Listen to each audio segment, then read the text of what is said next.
सुप्रभात बच्चों, आज हम करेंगे कक्षा 6 विषय हिंदी पाठ 13। पाठ का नाम है अंधेर नगरी चौपट राजा। आज दिनांक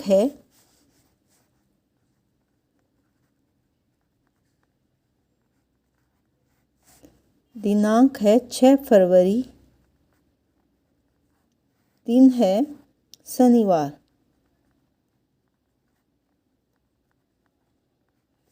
इसमें हम करेंगे अंधेर नगरी चौपट राजा। इसमें बच्चों क्या बताया गया है? इसमें बताया गया है एक ये लोकोक्ति है अंधेर नगरी चौपट राजा। ठीक है, तो इसमें क्या बताया गया है कि राजा को योग्य होना चाहिए और उसको अपनी प्रजा की जानकारी होनी चाहिए, जो है उसे पूरी जानकारी होनी चाहिए और उसे जो है बड़ा बुद्धिमानी से अपने राज्य में कार्य करना चाहिए। ठीक है, मूर्ख तथा अयोग्य शासक स्वयं प्रजा तथा देश सभी का हित करता है। और कैसे, अब हम पाठ में पढ़ेंगे एक नाटक द्वारा, जिसमें नाटक के पात्र हैं अंधेर नगरी चौपट राजा। पाठ भारतेंदु हरिश्चंद्र द्वारा रचित है। इसके लेखक हैं भारतेंदु हरिश्चंद्र जी। इसमें हम आगे नाटक के माध्यम से पढ़ेंगे किस प्रकार अयोग्य राजा स्वयं भी अपना हित करता है और प्रजा का भी हित करता है। नाटक द्वारा अब आगे हम पढ़ेंगे। इसमें नाटक के मुख्य पात्र हैं महंत है, नारायण दास है, गोवर्धन है, कुंजड़िन है, हलवाई है, राजा है, फरियादी है, कल्लू है, कारीगर है, चुनने वाला है, भिस्ती है, कसाई है, गडरिया है, कोतवाल है और पहला सिपाही और दूसरा सिपाही। ये सभी क्या है? नाटक के पात्र है। अब हम नाटक के पहले दृश्य को पढ़ते हैं। इसमें क्या बताया है? महंत अपने 2 शिष्यों के साथ बातचीत करते हुए आते हैं। महंत कहता है, बच्चा नारायण को कहता है, एक का नाम नारायण है, तो इसके महंत कहता है कि बच्चा नारायण, देख तो यह नगर दूर से बड़ा ही सुंदर दिखाई देता है और भिक्षा मिल जाए तो, भिक्षा यानी कि भीख मिल जाए तो भगवान को भोग लगा देंगे। नारायण दास कहता है, गुरुजी महाराज, नगर तो सचमुच सुंदर है, पर भिक्षा भी अच्छी मिले तो मज़ा आ जाए। महंत कहता है, बच्चा, एक है नारायण दास, ये है नारायण दास और ये है गोवर्धन दास, और गोवर्धन दास तू पश्चिम की ओर जा और नारायण दास तू पूर्व की ओर जा। जो भी भिक्षा में मिले उसे जल्दी लेकर वापस आना। दोनों गुरुजी की आज्ञा लेकर चले जाते हैं। गोवर्धन कहता है कुंजड़िन से कि भाजी क्या भाव है? और कुंजड़िन कहती है, बाबा जी, सब भाजी टके सेर है। टके का अर्थ क्या होता है बच्चों? टके का अर्थ क्या होता है बच्चों? पुराना सिक्का जिसकी कीमत 2 आने होती है। पुराना सिक्का होता है जिसकी कीमत 2 आने होती है, उसे टके सेर बोलते हैं। गोवर्धन कहता है, क्या कहा? सब भाजी टके सेर मिलती है? कुंजड़िन कहती है, हाँ, सब भाजी टके सेर मिलती है। गोवर्धन कहता है, अरे बहुत वाह, खूब, ये तो बहुत अच्छा है, यहाँ सब भाजी टके सेर मिलती है। गोवर्धन कहता है, हलवाई से मिठाई का क्या भाव है? हलवाई कहता है, सब टके सेर है। टके सेर का बच्चों आपको पता चल गया। टके सेर किसे कहते हैं? पुराना सिक्का जिसकी कीमत 2 आनी थी। ठीक है, हलवाई कहता है सब टके सेर, तो गोवर्धन कहता है सब मिठाई टके सेर है, लड्डू लो या पेड़ा लो या बर्फी लो। हलवाई कहता है, हाँ, सब टके सेर मिलता है, कहिए बाबा जी, आपको क्या चाहिए? गोवर्धन कहता है, क्यों बच्चा, इस नगरी का नाम क्या है? हलवाई कहता है, बाबा जी, इस नगरी का नाम है अंधेर नगरी। क्या नाम है? अंधेर नगरी। गोवर्धन कहता है, यहाँ के राजा का नाम क्या है? हलवाई कहता है, चौपट राजा है। गोवर्धन कहता, वाह, क्या बात है, अंधेर नगरी और चौपट राजा, टके सेर भाजी और टके सेर खाजा। हलवाई कहता है, बाबा जी, आप क्या लेंगे? गोवर्धन कहता है, बच्चा, भिक्षा में 7 पैसे लाया हूँ, 3.5 सेर मिठाई दे दो। गोवर्धन का महंत और नारायण दास के पास लौट जाते हैं। महंत कहता है, बच्चा गोवर्धन दास, भिक्षा तो अच्छी मिल गई दिखती है और गठरी भी तुम्हारी भारी लग रही है। तो महंत कहता है, गोवर्धन दास कहता, गुरुजी महाराज, 7 पैसे भिक्षा में मिले थे, 3.5 सेर मिठाई ले ली है। गोवर्धन कहता है, गुरुजी महाराज, 7 पैसे भिक्षा यानी कि भीख में मिले थे और 3.5 सेर मिठाई ले ली है। महंत कहता है, 7 पैसे में 3 सेर मिठाई? गोवर्धन कहता है गुरुजी महाराज, यहाँ हर मिठाई टके सेर मिलती है। नारायण दास कहता है मैंने आपसे कहा तो था गुरुजी। महंत कहता है हाँ बच्चा, मुझे ही यकीन नहीं हो रहा था। यह कौन सी नगरी है? यहाँ का राजा कौन है? गोवर्धन कहता है अंधेर नगरी है, नगरी का नाम अंधेर है और राजा का नाम चौपट है। तो कहता टके सेर भाजी और टके सेर खाजा। महंत जी कहते हैं ये महंत हैं और इसके दोनों शिष्य नारायण दास और गोवर्धन दास हैं।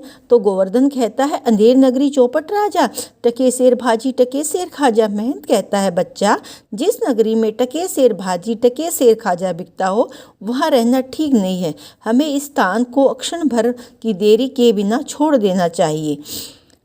गोवर्धन कहता है गुरुजी महाराज यहीं टिकिए, यहाँ भिक्षा भी अच्छी मिलती है, टिकिए यानी कि यहाँ रहिए और सब कुछ टके सेर है, खूब मौज करेंगे। महंत कहता है बच्चा, इस नगरी को छोड़ देने में ही समझदारी है, मेरी बात मान ले, नहीं तो पीछे बाद में पछताएगा। गोवर्धन कहता है गुरुजी महाराज मैं यहीं रहना चाहता हूँ। महंत कहता है मैं यहाँ से जा रहा हूँ बच्चा, आप अपना ध्यान रखना, कभी संकट यानी कि मुसीबत में हो तो गुरु महाराज को याद कर लेना। गोवर्धन कहता है प्रणाम गुरुजी। महंत का नारायण दास के साथ प्रस्थान होता है।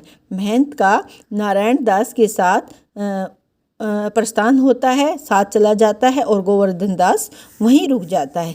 फिर दूसरे दृश्य में दरबार सजा है, दुहाई है। आवाज़ के साथ एक फरियादी अपनी जो है फरियाद प्रस्तुत करता है। फरियादी बच्चों किसे कहते हैं? फरियादी कहते हैं जो न्याय की मांग करते हैं, उन्हें क्या कहते हैं? फरियादी कहते हैं। राजा कहता है क्या हुआ, चिल्ला क्यों रहे हो? फरियादी कहता है दुहाई महाराज दुहाई हो। राजा कहता है बोलो क्या हुआ?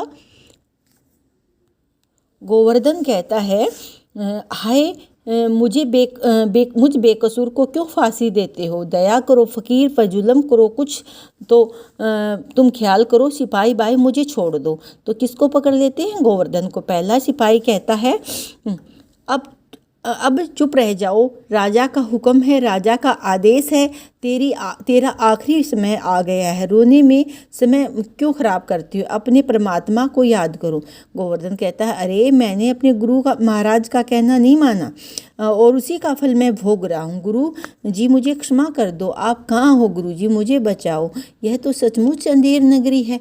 महंत का प्रवेश होता है, महंत जी आ जाते हैं। फिर महंत जी कहते हैं बच्चा गोवर्धन तेरी ऐसी दशा कैसे हुई, तुम्हारी ऐसी स्थिति कैसे हुई है? गोवर्धन कहता है गुरुजी मुझे बचाओ, मैंने कुछ नहीं किया। महंत कहता है फिर सिपाहियों ने तुम्हें क्यों पकड़ा है? गोवर्धन कहता है गुरुजी दीवार के नीचे किसी की बकरी दब गई, इसलिए मुझे फांसी दी जा रही है। आप ठीक कहते थे, ये अंधेर नगरी है, यहाँ से चले जाना चाहिए, मुझे बचाओ गुरुजी महाराज। महंत कहता है बच्चे चिंता मत करो, नारायण सब ठीक कर देंगे, भगवान सब ठीक कर देंगे। महंत कहता है सिपाहियों से सुनो, मुझे अपने शिष्य को अंतिम उपदेश देने हैं। महंत सिपाहियों से कहता है कि ठहरो, मुझे अपने शिष्य को अंतिम उपदेश देने हैं। तुम लोग जरा एक साथ एक जगह हो जाओ, तो यदि कहना नहीं माना तो तुम्हारा भला नहीं होगा। सिपाही कहता है नहीं महाराज, हम एक तरफ हो जाते हैं, आप उपदेश दीजिए। सिपाहियों का हटना, गुरुजी का चेले के कान में कुछ कहना। और गोवर्धन तब तो गुरुजी महाराज मैं ही फांसी पर चढ़ूँगा, अभी चढ़ूँगा। महंत जी कहते नहीं बच्चा, हम बूढ़े हुए, हमको चढ़ने दो। गोवर्धन कहता स्वर्ग जाने में क्या बूढ़ा क्या जवान, आप तो सिद्ध हैं, आपको स्वर्ग नरक से फांसी पर तो मैं ही चढ़ूँगा। दोनों बहस जारी रखते हैं। सिपाही आश्चर्यचकित होकर एक दूसरे को देखते हैं और राजा मंत्री और कोतवाल आते हैं। फिर राजा मंत्री और कोतवाल आते हैं। राजा कहता है सिपाही से ये क्या हो रहा है? सिपाही कहता है महाराज, शिष्य कहता है फांसी पर मैं चढ़ूँगा और गुरु कहता है फांसी पर मैं चढ़ूँगा, तो कुछ मालूम नहीं है, आखिर बात क्या है? राजा कहता है गुरुजी से बाबा जी भला आप क्यों फांसी पर चढ़ेंगे? महंत कहता है राजा इस समय ऐसी शुभ घड़ी है, जो मरेगा सीधा स्वर्ग जाएगा। कौन कहते हैं? महंत कहते हैं राजा से कि इस समय ऐसा शुभ अवसर है कि जो मरेगा सीधा स्वर्ग जाएगा। मंत्री कहता है तब तो हम ही फांसी पर चढ़ेंगे। गोवर्धन कहता है अरे वाह, फांसी का हुक्म तो हमें हुआ है, फिर आप क्यों चढ़ेंगे? कोतवाल कहता है भला हमारे होते आप क्यों लटकेंगे? हमारे कारण ही तो दीवार गिरी है। बकरी दबने का कारण जब हम हैं तो फांसी हमें ही चढ़ाया जाएगा। राजा कहता है सब के सब चुप हो जाओ, भला राजा के जीते जी कौन स्वर्ग जा सकता है? हमें फांसी पर चढ़ाया जाए। जल्दी जल्दी राजा को फांसी पर चढ़ाया जाता है। महंत शिष्य को दूसरी तरफ ले जाते हैं। इस प्रकार देखो बच्चों, जिस राज्य का शासक या राजा अयोग्य होता है उसकी प्रजा का भी हित होता है। और किस प्रकार से महंत और जो है गोवर्धन दास ने बुद्धिमानी का काम दिया और अंत में फांसी पर कौन चढ़ा बच्चों? राजा चढ़ा। ठीक है, क्योंकि राजा बुद्धिमान नहीं था। ठीक है, जो बुद्धिमान होना चाहिए राजा को अपने राज्य के प्रति भी और अपनी प्रजा के प्रति भी। जो राजा योग्य शासक होता है वह अपने प्रजा का हित करता है, और जो अयोग्य होता है वह अपनी प्रजा का हित ही करता है। अब पाठ की आपको दोहराई करनी है और शब्दार्थ भी आपको याद करनी है। भिक्षा को बच्चों क्या कहते हैं? भिक्षा का क्या अर्थ होता है? भीख। भिक्षा का अर्थ क्या होता है बच्चों? भीख होता है। भिस्ती को क्या कहते हैं बच्चों? भिस्ती को कहते हैं मस्क में पानी भरकर लाने वाला। भिस्ती किसे कहते हैं? जो मस्क में पानी भरकर लाता है उसे भिस्ती कहते हैं। सिद्ध किसे कहते हैं? जिसे ज्ञान प्राप्त हो। सिद्ध किसे कहते हैं? जिसे ज्ञान प्राप्त हो उसे क्या कहते हैं बच्चों? सिद्ध कहते हैं। टके किसे कहते हैं? टके कहते हैं पुराना सिक्का जिसकी कीमत 2 पैसे के बराबर होती थी, उसे क्या कहते हैं? टके कहते हैं। ठीक है। भिक्षा किसे कहते हैं बच्चों? भीख कहते हैं। भिस्ती किसे कहते हैं? मस्क में पानी भरकर लाने वाला। सिद्ध किसे कहते हैं? जिसे ज्ञान प्राप्त होता है उसे क्या कहते हैं बच्चों? सिद्ध कहते हैं। टके किसे कहते हैं? पुराना सिक्का होता है। टके किसे कहते हैं? पुराना सिक्का जिसे टके कहते हैं, जिसकी कीमत 2 पैसे के बराबर होती है। और फरियादी किसे कहते हैं? फरियादी होता है जो न्याय की गुहार करता है, मांग करता है, फरियादी कहा जाता है। फरियादी किसे कहते हैं? न्याय की मांग करने वाला। गडरिया भेड़ बकरी चराने वाला। गडरिया किसे कहते हैं बच्चों? फरियादी कौन होता है? न्याय की मांग करने वाला। और गडरिया भेड़ बकरी चराने वाला। क्या कहते हैं गडरिये को? जो भेड़ बकरी चराता है उसे क्या कहते हैं? गडरी। उसको गडरिया जो है कहा जाता है। ये सभी शब्दार्थ आपको याद करने हैं। अब हम करेंगे अभ्यास कार्य की दोहराई। दिनांक है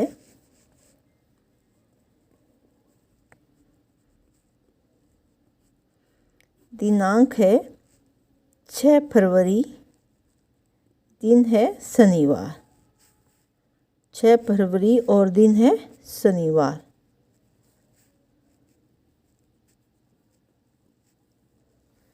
पाठ 13 और पाठ का नाम है अंधेर नगरी चौपट राजा। पाठ 13 पाठ का नाम है अंधेर नगरी चौपट राजा।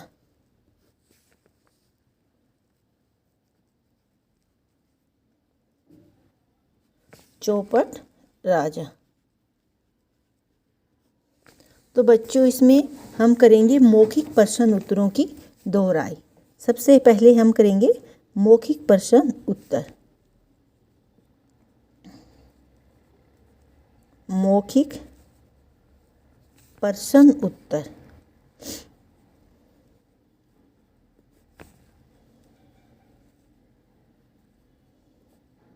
मौखिक प्रश्न उत्तर में करेंगे सबसे पहले प्रश्न क। अंधेर नगरी चौपट राजा के रचयिता कौन हैं?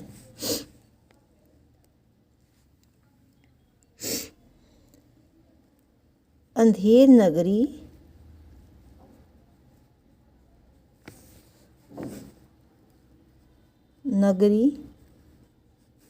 चौपट राजा की रचयिता कौन है? चौपट राजा की रचयिता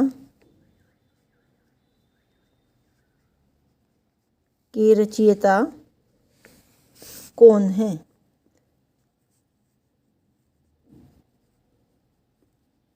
इन्हें किस नाम से संबोधित किया जाता है? इन्हें किस नाम से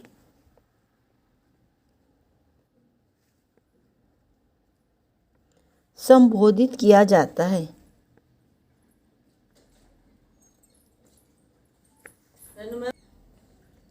संबोधित किया जाता है।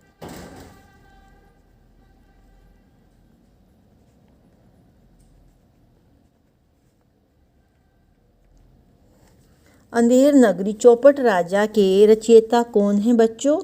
अंधेर नगरी चौपट राजा के रचयिता भारतेंदु हरिश्चंद्र जी हैं। कौन है अंधेर नगरी चौपट राजा के रचयिता? भारतेंदु हरिश्चंद्र जी। इन्हें आधुनिक हिंदी साहित्य के पितामह के नाम से संबोधित किया जाता है। किस नाम से संबोधित किया जाता है इन्हें? आधुनिक हिंदी साहित्य के पितामह के नाम से संबोधित किया जाता है। प्रश्न ख है,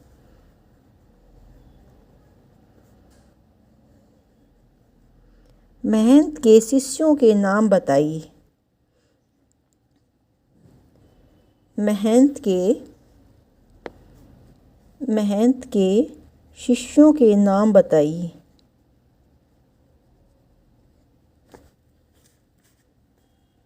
महंत के शिष्यों के नाम बताइए।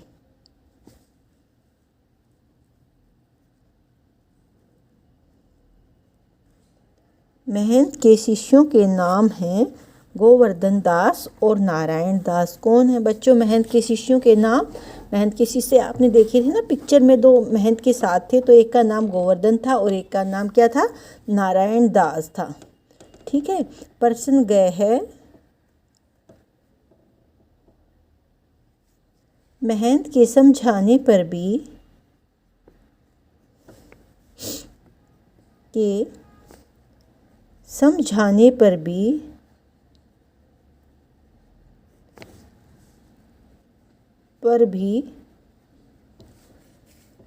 गोवर्धन वहां से क्यों नहीं गया? समझाने पर भी गोवर्धन वहां से क्यों नहीं गया?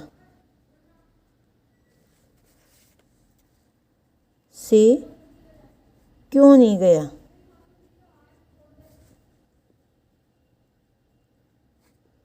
महंत के समझाने पर भी गोवर्धन वहाँ से क्यों नहीं गया? महंत के समझाने पर भी गोवर्धन वहाँ से इसलिए नहीं गया क्योंकि वहाँ पर सब कुछ टके सेर मिलता था। क्योंकि वहाँ पर क्या मिलता था? सभी टके सेर मिलता था। प्रश्न घ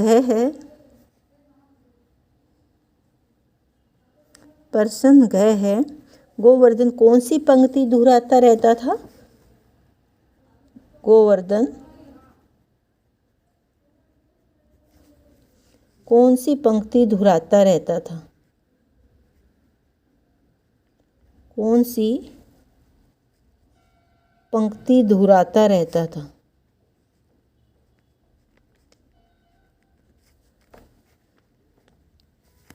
गोवर्धन कौन सी पंक्ति दोहराता रहता था? गोवर्धन यह पंक्ति दोहराता था कि अंधेर नगरी चौपट राजा टके सेर भाजी टके सेर खा जा। अंधेर नगरी चौपट राजा टके सेर भाजी टके सेर खा जा, यह पंक्ति दोहराता रहता था। प्रश्न अड है, अंत में फांसी पर कौन चढ़ा था बच्चों? अभी हमने पाठ में पढ़ा था, अंत में फांसी पर कौन चढ़ा था? राजा चढ़ा था। अंत में फांसी पर कौन चढ़ा बच्चों? अंत में फांसी पर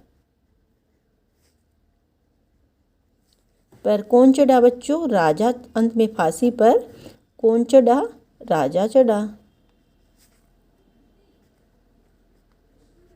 अंत में फांसी पर कौन चढ़ा बच्चों? राजा चढ़ा। एक बार फिर से दोहराते हैं।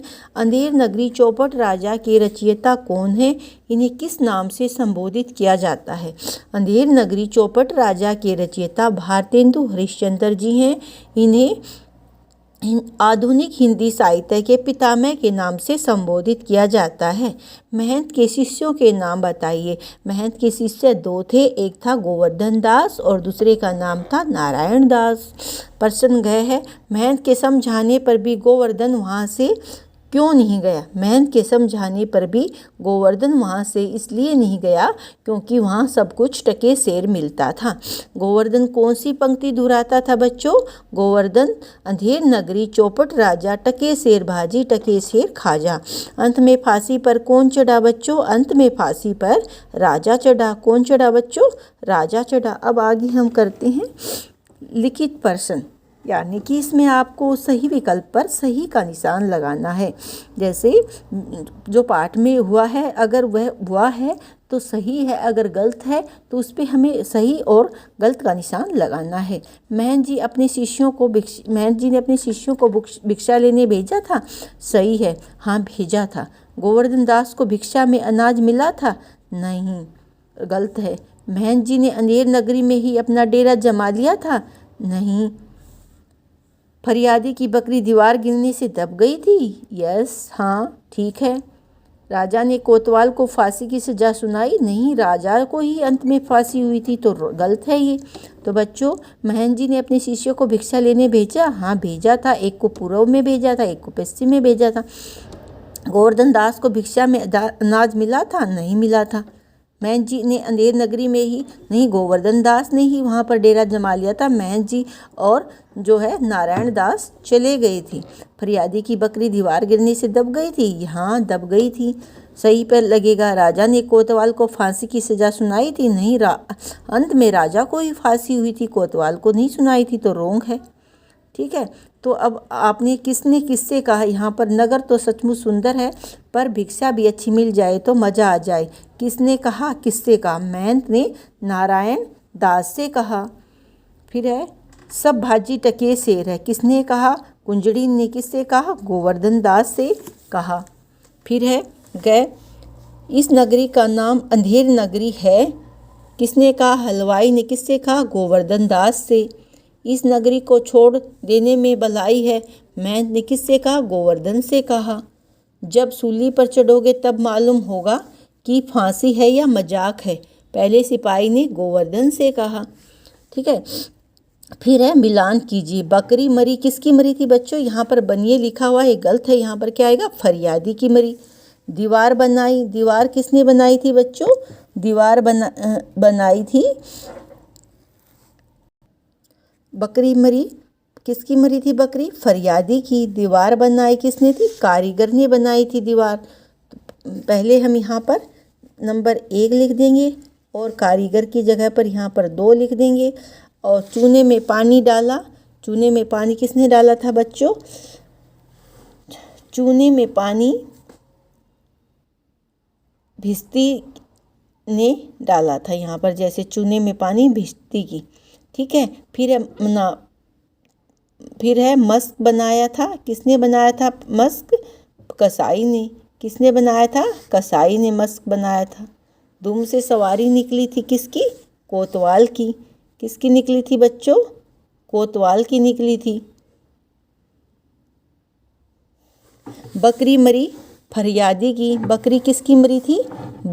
फरियादी की मरी थी। और दीवार किसने बनाई थी? कारीगर ने बनाई थी। दीवार किसने बनाई थी?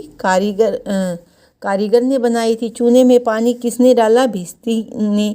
मशक बनाया था कसाई ने। और धूम से सवारी निकली कोतवाल की।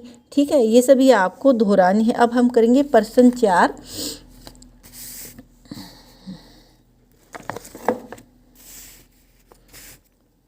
प्रश्न 4, निम्न प्रश्नों के उत्तर लिखिए। निम्न प्रश्नों के उत्तर लिखिए।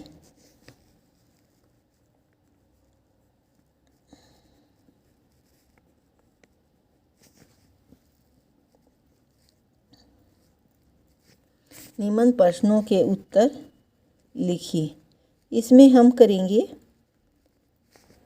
सबसे पहले प्रश्न का है,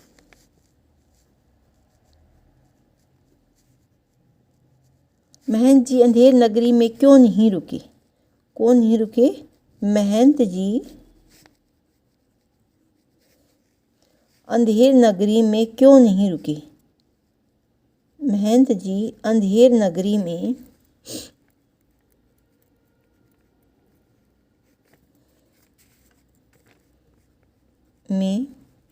क्यों नहीं रुके? क्यों नहीं रुके?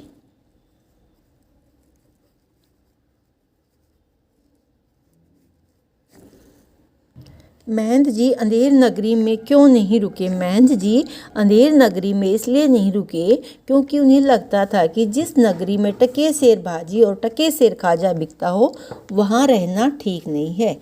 क्योंकि उनको लगता था कि जिस नगरी में टके सेर भाजी और टके सेर खाजा बिकता हो वहाँ रुकना ठीक नहीं है। प्रश्न ख है, राजा के दरबार में कौन किस किस को गुनहगार के रूप में प्रस्तुत किया गया? राजा के दरबार में किस किस को गुनहगार के रूप में राजा के दरबार में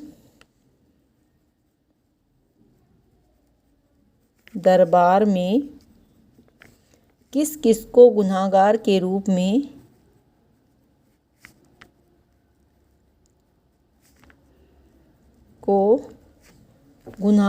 रूप में प्रस्तुत किया गया? के रूप में प्रस्तुत किया गया और क्यों? गुनहगार के रूप में प्रस्तुत किया गया और क्यों? में प्रस्तुत किया गया और क्यों?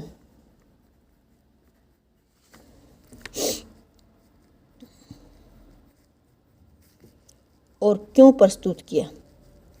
राजा के दरबार में कल्लू बनिया को, कारीगर को, चूने वाले को और भिस्ती को, कसाई को, गडरिये को, कोतवाल को गुनहगार के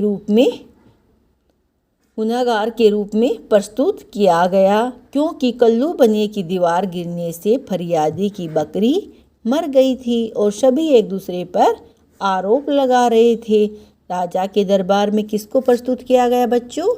राजा के दरबार में कल्लू बनिया, कारीगर को, चूने वाला भिस्ती को, कसाई को, गडरिया था कोतवाल को गुनहगार के रूप में प्रस्तुत किया गया क्योंकि कल्लू बनिए की दीवार गिरने से फरियादी की बकरी मर गई थी और सभी एक दूसरे पर दोष लगा रहे थे। प्रश्न ग है,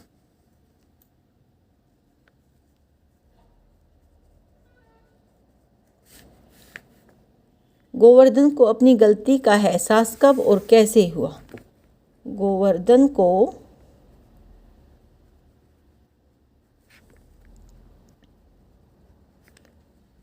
अपनी गलती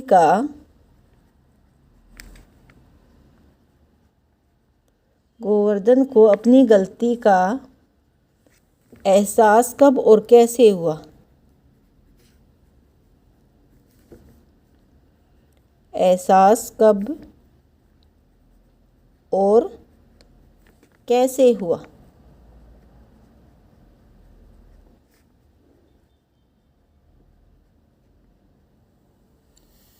गोवर्धन को अपनी गलती का एहसास तब हुआ जब सिपाही उसे पकड़कर ले जाने लगे। कोतवाल को बकरी के मरने पर जो फांसी की सजा दी गई थी उसे खारिज इसलिए कर दिया गया क्योंकि फंदा बड़ा था और इसलिए राजा ने मोटे व्यक्ति को फांसी चढ़ाने का हुक्म दिया। उस समय गोवर्धन को लगा कि यदि वह अपने गुरु का कहना मान लेता तो आज उसे वह दिन न देखना पड़ता और